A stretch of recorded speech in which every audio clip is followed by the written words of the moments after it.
Good morning, everyone, and welcome to today's seminar by Marina Freitag. So Marina's originally from Berlin, but Marina's actually worked and studied pretty much all over the Northern Hemisphere, and we're delighted to welcome you, Marina, today to give us a spree seminar here at UNSW.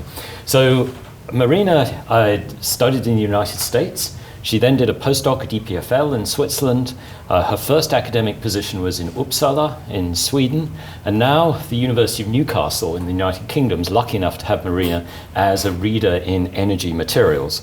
So Marina is a prize winner. She's won the 2022 Royal Society Harrison Mendola Memorial Prize, and she's also a University Research Fellow by the Royal Society at the University of Newcastle. So Marina's highly distinguished. We're really lucky to have you. You were here for a research symposium last week, and we were able to nab you and invite you over to UNSW today. So Marina, we're hugely looking forward to your talk, and please, we look forward to learning all about diffuse light harvesting with photovoltaics. So over to you. Thank you very much for your kind invitation. Thank you for having me here. And so the talk has a very funky title. I hope I can explain you in the first couple of slides what this actually means. But if you want to remember, it's actually about zombie solar cells. So I just don't like to put it up there, because I need to be a serious scientist, right? So let's have a look. You maybe know our closest star, so actually it's also our only source of energy if you really have a look on that one. So in Diffuse, we managed not to destroy ourselves, and according to Kardashev's scale of civilization, we might actually build a structure on the sun to harvest all of its energy as much as possible. And you can assume as much that this will be solar cells, right? What else? But generally, my question to myself in research is like, why the hell am I doing this?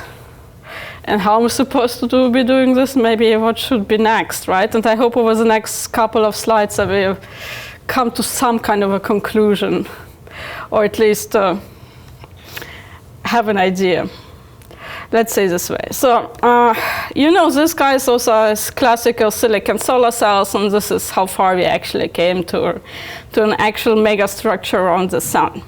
Another thing that we are going through is not just a climate crisis, we're also going through a digital revolution where we disperse a lot of little devices in our environment, which is supposed to be helpful because they're supposed to control our lives in a way where we become more energy efficient, right? Whereas they optimize our energy footprint, because I genuinely don't think you can trust humans to do so, because how many of us forgot to turn off the lights when we went to the bathroom in the middle of the night? Just as an example. So, what I'm talking about is wireless sensor systems. I'm talking about IoTs when you want to have another buzzword here. And the question came up in this paper in Internet of Things, is it energy boon or bane? And this question is actually of how much energy will they save in terms of how much energy do they cost us to actually deploy. And this paper very much questions actually how energy efficient would they make us, because there will be billions of devices. I have here not one number by 25, 30 billion. Another number I can give you is that there will be over 50 to 70 billion of devices by 2050. Right. 70% of them will be indoors, so there's no way just to attach them to a solar cell and go on, right? 30% maybe of them could survive like that. So right now they basically are wired, or they need a battery that needs to be changed. So this is the point where you can question actually their sustainability.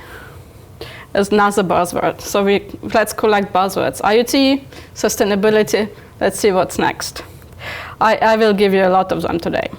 So, but let's have a look first at the indoor environment, right? So in the indoor environment in terms of light spectrum is very different. It focuses, of course, mostly on visible range, which makes sense. Why should we have a light source which we can't see?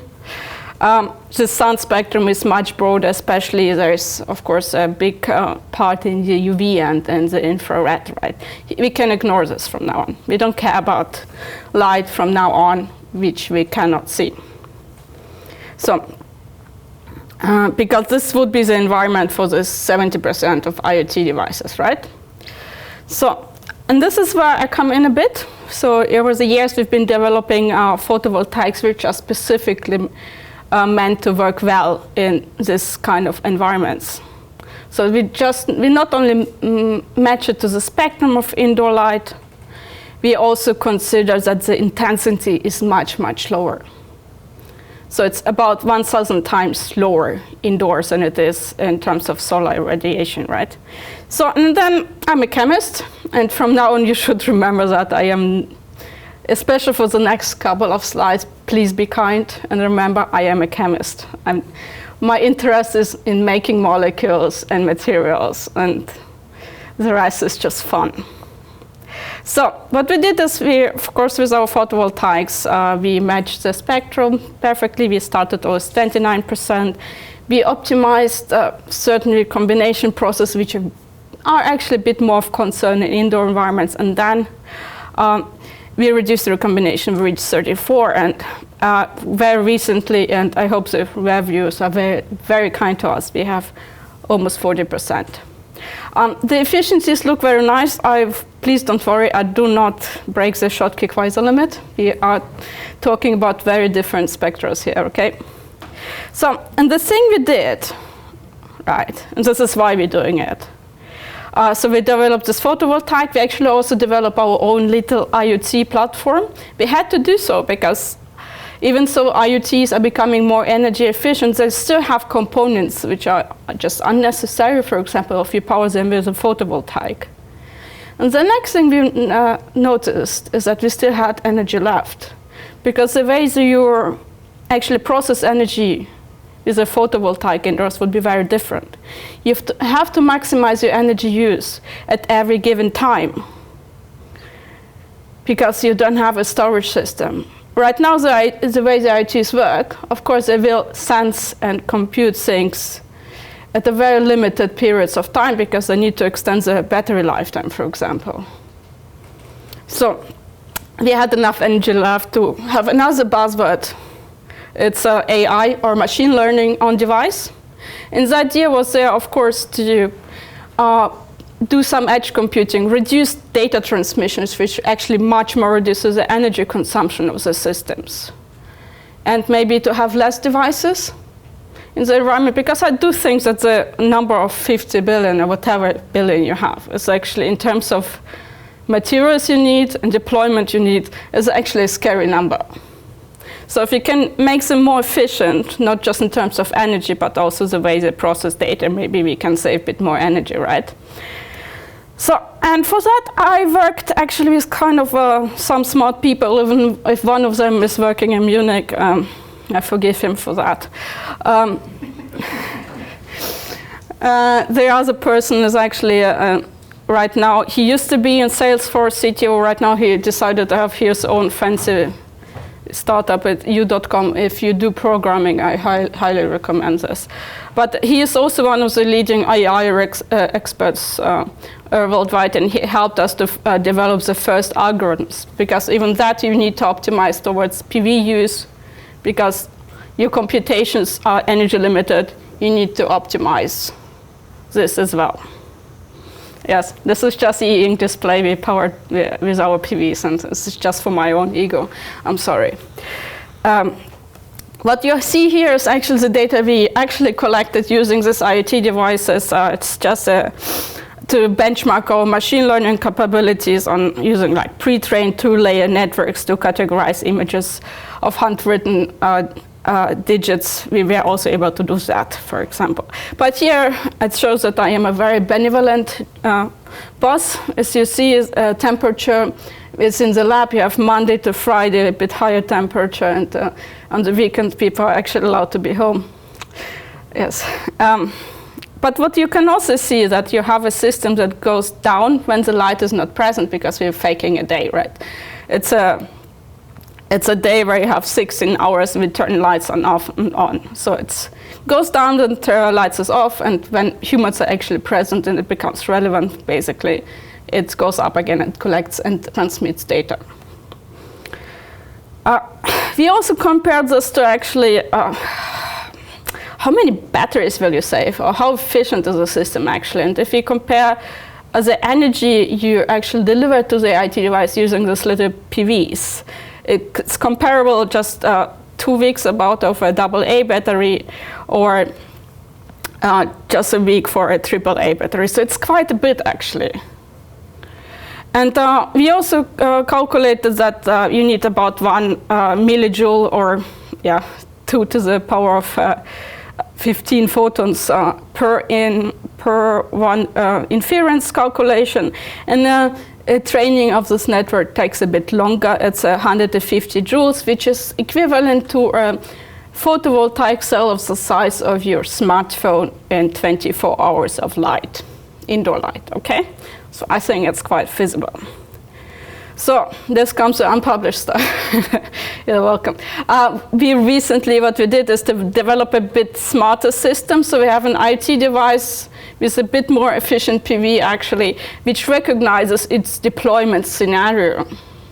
So it has let's say it's a smart energy management system. So it's recognized if it's just a home, manufacturing site, or an office, because we assume a different lighting scenario in this situation. So it recognizes it and starts predicting its own power management, or how much power it has left to do certain calculations. Remember, I'm a chemist. And the data looks very much like this. We have different sensors. Mostly interesting, of course, is not just light intensity, but also the temperature. So over a certain time, it just switches off in a more energy optimized way as soon as it's recognized where it actually is deployed. We call them also smart zombies. But let's not go there. So this is just a little summary and for you. So considering the different PV technologies right now, one of the reasons why dye-sensitized solar, and this is the PV technology we use, is most efficient in this environment. That's because it's very light sensitive. So for example, it would be difficult to develop a silicon cell because it's indirect band gap, right? Just intrinsically not very sensitive to light. And we can play like a toddler with colors, basically, and match the spectrum of your light to the spectrum of to the absorption spectrum of your solar cell. You see also that we are looking at different light scenarios, like cold LED, warm LED, fluorescent light tubes, right? The LED is a future technology. Even so, it dominates our, let's say, media quite a bit. The 90% of lighting scenario is still and will remain for the next 20 years a fluorescent light tube. So this is just to consider. It's not the most energy efficient system, but it's just very difficult to replace it because we are so used to it. And how do we power all this stuff? This is what we call zombies. I'm very sorry they're not as scary as you maybe thought they would be. So what we do here is we have this, what we call largest solar cell, because a normal lab scale is about 0.2 square centimeters max. So here we use about between 4 and 8. We are very proud of ourselves, I know. Then we introduce an electrolyte, and the electrolyte is what's responsible for the name. So once it dries out, it doesn't look very pretty, but the cells become actually more efficient when this system becomes solid state. And when I gave this name, I was just an innocent postdoc, and I didn't know that I will have a career in academia. So from my perspective is, of course, I have to think like, how? Of course, and what can chemistry fix, and what has to fix? It's basically everything, right, from sustainability to efficiency to stability issues, which remain, but we're getting much closer, especially with solid state whole transport material like this electrolyte I showed you. So the story started not just with me in Berlin, but actually with Garisha, who showed that if you have a dye on a metal oxide semiconductor single crystal, it is able, after an excitation, to inject an electron above the conduction band, right? This was the first thing, but it was not a very efficient system because you just have a monolayer of a dye in a single crystal, so it absorbs close to nothing. Then this guy came along and he's introduced him as a porous layer. So suddenly the surface area of the semiconductor increased many manifold, and this one monolayer of dye actually was able to absorb a lot more light. So back then in '91, it was a change from nothing to 7% efficiency. And the materials looked like that. So you had ruthenium dyes. I would question their sustainability at this point, but they were stable and efficient. Then you have titanium dioxide nanoparticle, which were changed from zinc oxide, if you will remember from Garisha, because zinc oxide is not a very stable material. Titanium dioxide is disgustingly stable. Anyway, but then you have iodide triodide, which also destroys the stability of other components within the solar cell, but was a very small and very efficient redox mediator back then. The situation changed quite a bit. So nowadays we have very efficient organic dyes. The extinction coefficients are much higher than the one of rutheniums. And of course, it's basically carbon, right? So it's just a matter of optimizing the synthesis, no longer a matter of getting the materials. And for my own ego, we introduced copper complexes, which are today, it's still the, to date, it's for the last couple of years, the most efficient redox mediator. So I think I think that there's a new annual chart dot for dye cells, at least, and this is using organic dyes and copper complexes I developed. So what do? We are a chemistry group in a chemistry department, and we mostly focus on developing new charge transport material, especially within coordination chemistry. And we do devices as well, because there are only a few groups actually left worldwide that can do dye-sensitized solar cells in a decent way, which does require quite a bit of know-how that should be kept. And that's the fun part. It's because I was preaching indoor cells for a bit and nobody was doing anything about it, so I decided to have this capability within my group as well, which is the fun part, I think. And why do we do coordination materials? Because for me it's a molecular Lego. You couldn't really mix and match different properties together. So because I think the system of dye-sensitized solar cells should remain very tunable and flexible towards different environments. And as soon as you change one component, you have to pay attention to everything else. And if you introduce a charge transport system which remains flexible, tunable, I think this is the way to go. So the game of ambient photovoltaics started just right after my postdoc, actually, when I had my first position. We published this paper. This also shows a bit the tunability of these copper complexes, right? Because you see the driving force to regenerate the dye. So this is basically the difference between the oxidation potential of the dye and the redox potential of the copper TBY. It's minimized. It's just about 100 milliwatts. This is below the theoretical minimum, which was told me should be around 250. But this means that your voltage losses are absolutely minimized within the system, which is very important, especially for ambient photovoltaics. And how do you reach high efficiencies? I will tell you, it's not a single solar cell, it's basically statistics and a lot of optimization.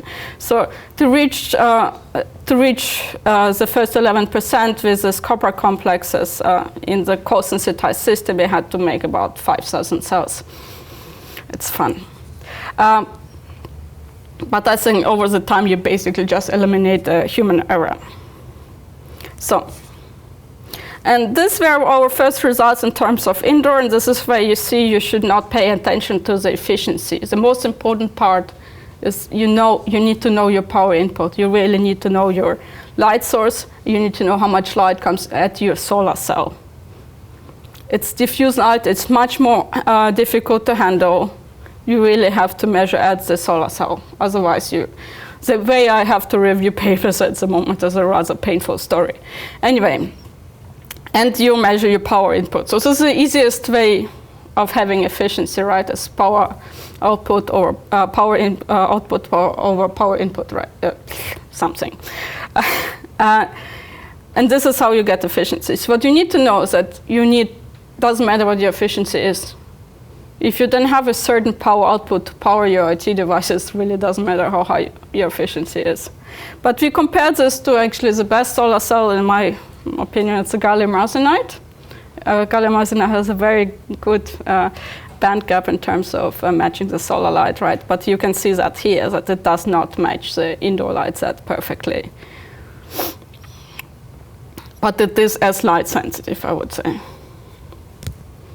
So in the way we move forward is really, from a chemist perspective, is, for example, here, to minimize the recombination processes in terms of the redox mediator recombining with the semiconductors. We put one big, very efficient dye. You see, has all the side groups, massive monster. And we put a little naked guy next to it. The reason for it is it's not only contributing, of course, to the current the solar cell produces, but it also protects the surface from the electrolyte reaching the semiconductor. Because this has been a problem before, and now it's really like a mechanical barrier almost. We found out that there was a problem already quite early on when we did the very first copper complex, which showed to be very fast and very efficient, but had very low photocurrent and high recombination rates. One of the pathways we found out to be actually within the dye-sensitized solar cell community to be known. It's reductive quenching. So you have, what we did is to take a look how the fluorescence on zirconium dioxide, that's just an experimental thing, is being quenched by the different components of the electrolyte, right? And we found out that especially copper-2 has a process for reductive quenching. Because a lot of this quenching mechanism doesn't mean the oxidized dye can no longer inject in the semiconductor, right? But there are specific ones which we could show that they do. And this is known before with the iodide iodine. So what we did is what chemists do, is not further finding out what the hell is wrong with the system. We developed new materials that don't do this any longer, right? So we developed new copper complexes. They look very similar to the old ones, but they are more efficient. And the reason why we can't do much is because one of the advantages of copper complexes over the other complexes, they're relatively small in terms of absolute size. So you cannot do much, right? If you want to manipulate and tune the ligands, there's very little space left. So what we did is move around basically the one carbon, but was enough to have a little library of redox potentials. What we also found out is that surprisingly, they all reached over 10%. I guess it's the magic of working in EPFL sometimes. But also is we could see that while the VOC remained very high, only the photocurrent actually followed the different redox potentials of the redox couples. The most efficient turns out to be the TMBY one. We will talk about this further a bit more. It's because actually we were able to reduce recombination processes with manipulating this ligand just a little bit. Another reason why this redox couple is so efficient is because, let me try to show this. Oh yeah, it's working. You see this little metal group. This is what they have all in common, right? We never touched it. And the reason for that is that you lock the system in a way that you have very little reorganization energy to pay for between the oxidation states, right? So you minimize the reorganization energy. We have this comparison to the previously most used redox mediator cobalt complex, which has a magnitude higher redox organization energy, so So you reduce your losses, you make the redox couple more efficient. And we lately started to take a look at a little bit further to further optimize the electrolyte actually for indoor conditions, because after years of working with indoor PV, I was still surprised that you should specifically optimize your electrolyte for these conditions, because of course the electrolytes move in low light conditions. Of course, it's different. Anyway, I could have come to this conclusion much earlier in my career. What we also try is actually to freeze the coordination towards one specific oxidation state. We tried also to do this to copper 1 instead of copper 2 instead of copper 1 as before. We found out that indeed we stabilized copper 2 very nicely with the tetrahedrite ligands, but in copper 1 we found out surprisingly this was actually a freaking dimer. Would have been problematic if we wouldn't have already had solar cells which were working rather fantastically. So we had to find out how could this be, because as I just said a couple slides ago, you need to keep your redox mediator small and nice so it can diffuse better through the electrolyte. So how come? So in contrast, we here introduce two novel polymetallic ligand-bridged copper redox shuttles. More buzzwords. So, and this tetrahedral ligands basically allow the redox system to switch dynamically between monomeric and dimeric coordination depending on the oxidation state. So in copper 1, it is a dimeric happy system, and copper 2, it's a monomeric happy system. The structures of the tetrahedral redox mediators were revealed by XRD, so we can't really argue against them, unfortunately. And that's also, of course, supported by DFT calculations. And these people actually really helped us to find out that indeed there's copper 1, copper 2, let's say dimeric multidodate multivalent species is very energetically unfavored, and this is one of the reasons why the system works. So basics of the electron transfer kinetics are offset towards preferred oxidation states. We all know that, and a pre-organized ligand constrains their organization.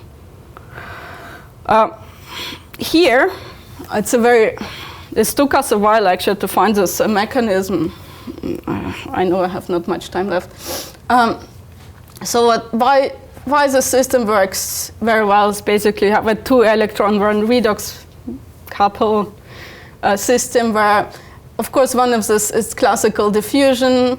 This copper 1 goes on and regenerates the dye, losing 1 electron, so you have a multivalent system. This disproportionates once it finds its counterpart to 2 copper 2 monomers and 1 copper 1 dimer. So there is no such thing as copper 1 monomer. So the recombination pathway there is already sterically hindered very well. And this, on the other hand, of course, is copper 2 can diffuse and dimerize on the counter electron. It gets its electrons back. Well, this is just not a fairy tale, I promise. We actually have data to support this at first. And for example, here, I should have plotted it better, but this yellow line is a TMBY complex, right? This bipyridyl complex I showed you a couple of slides ago.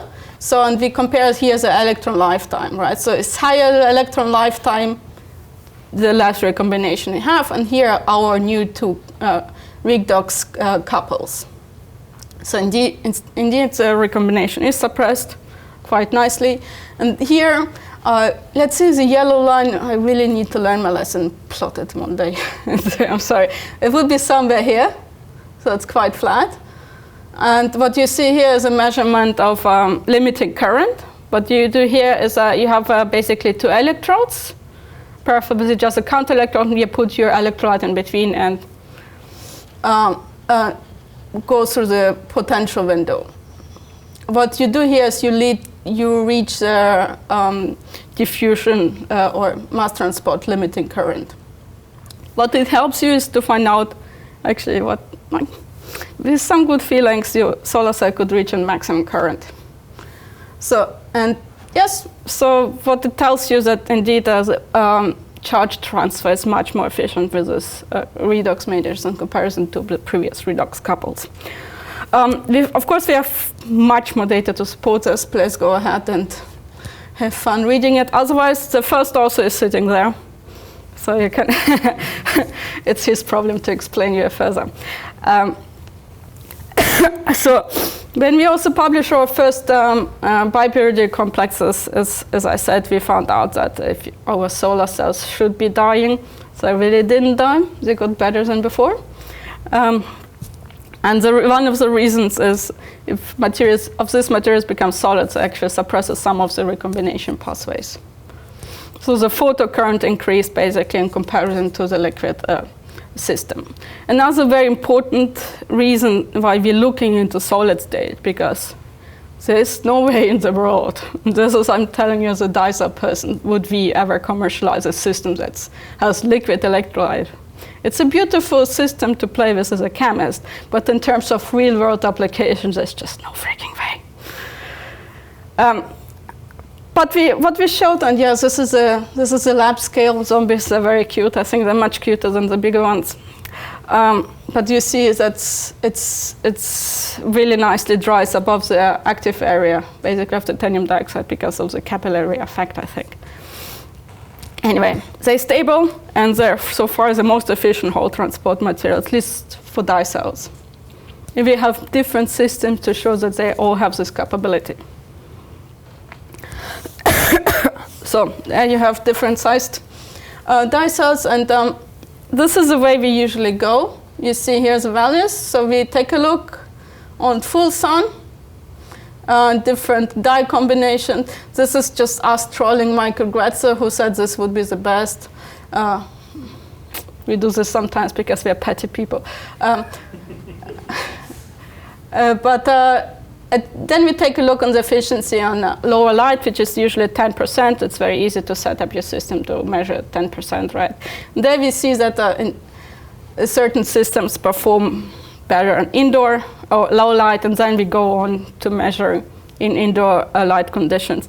I don't think any longer this is the smartest way to do, so we started to directly just measure in our indoor simulator, which is basically a box with a lamp on it. We do control our light conditions very well, don't worry. So the values are not imaginary. What you need to remember that the maximum efficiency you can reach again is 52% for indoor, which is also about 150 microwatts at 1,000 lux. This is it, right?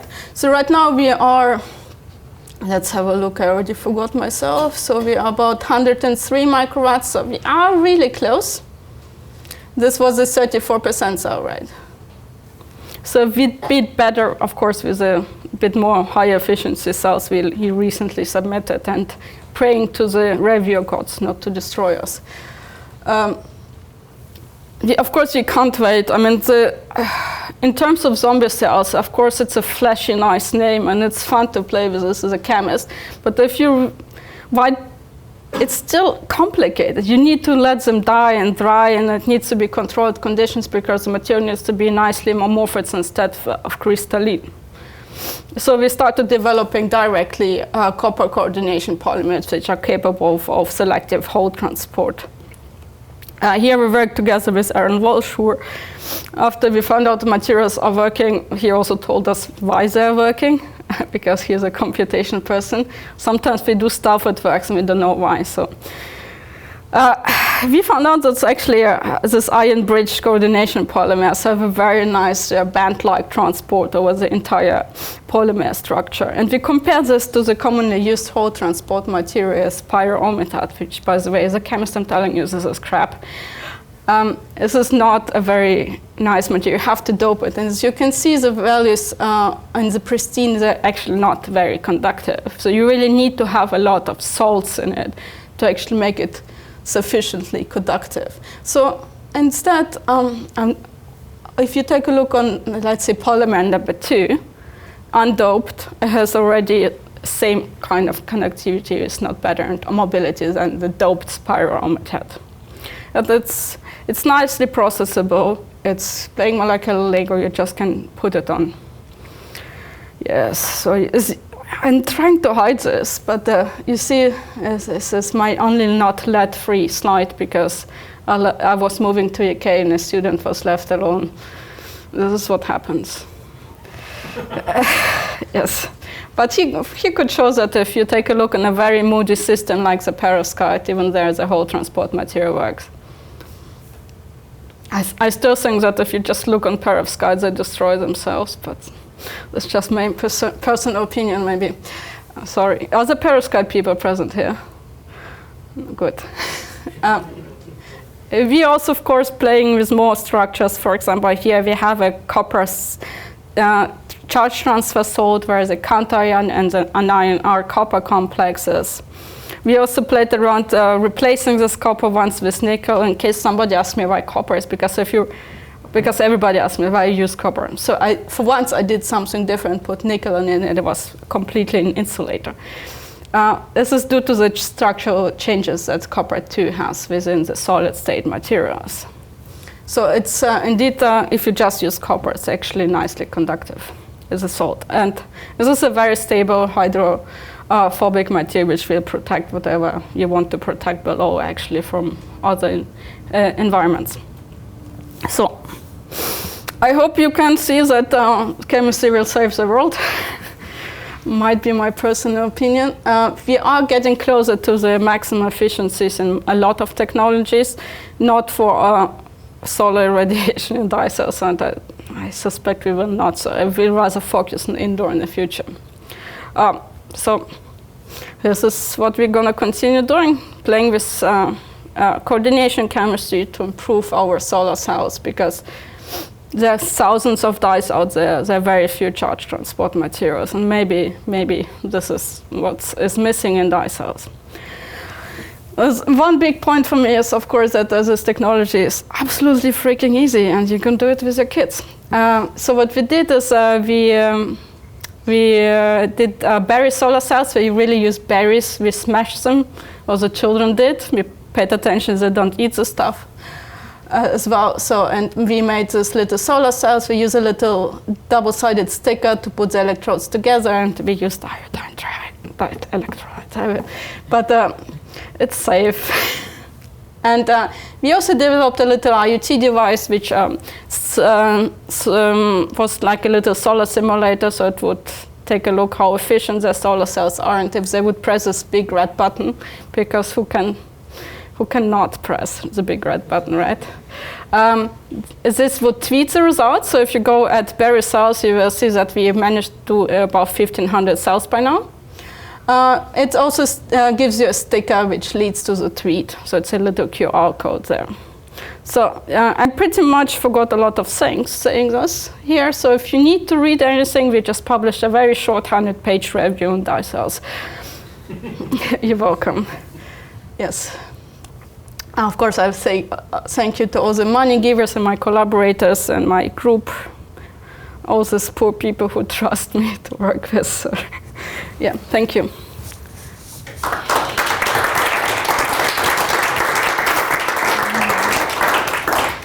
Thank you very much, Marina, for a fantastic talk. I think a lot of people have abandoned dye cells in favor of perovskites. You've chosen to stick with them, and my goodness, those results speak for themselves. You know, a new whole transport polymer, fantastic results with indoor photovoltaics. I think, you know, you're really pushing back the boundaries and bringing dye cells back to life. And we saw these zombie cells where they continue working even when the electrolytes dried up. So do we have any questions for Marina? Anyone want to ask a question? John? Yeah, great talk. Oh, can I just yell? Yeah, I'm allowed to yell. So with your copper complexes, you've got these methyl groups there to try to stop the distortion when they get excited, but why don't you put something bigger there like a phenyl group? Well, you need to allow it a little bit, right? Otherwise it would never form copper 2 at all. We have tried. Okay. But then synthetically speaking, it's already a nightmare to keep them there. So putting something bigger would be a bigger nightmare, I think.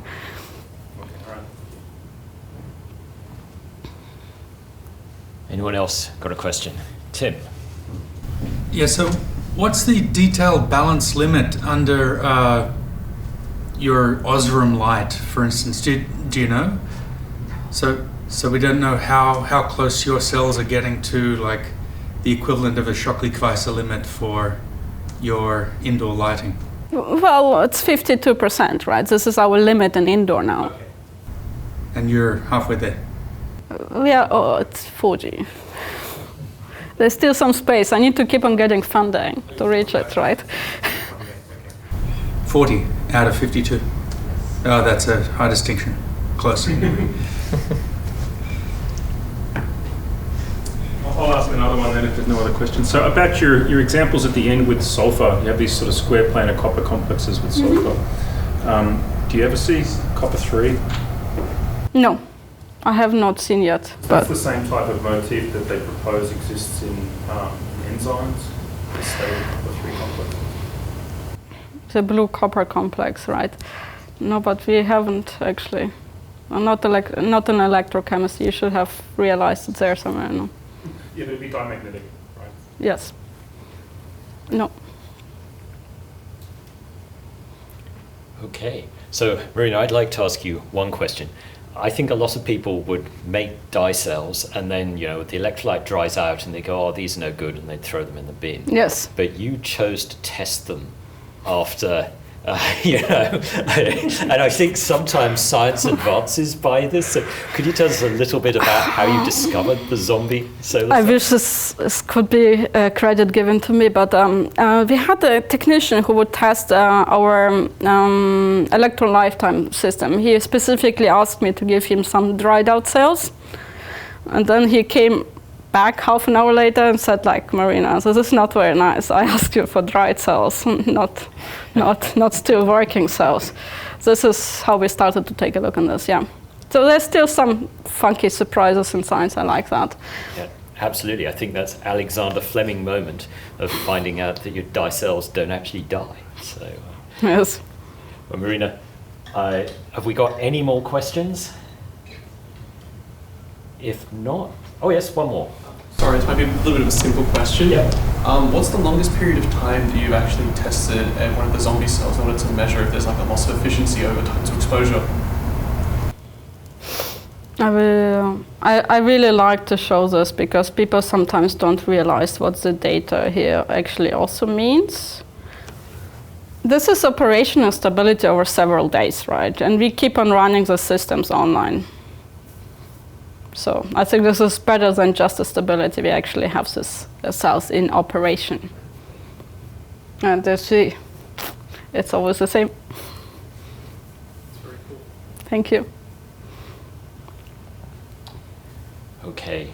Well, Marina, thank you so much. That was a terrific seminar. I enjoyed it immensely. Thank you. And I know you'll be around for the rest of the day, so folks, people who want to meet up with Marina and have further discussions, please come and book a time with us for this afternoon. So thanks a lot, Marina. Thank you. That was terrific.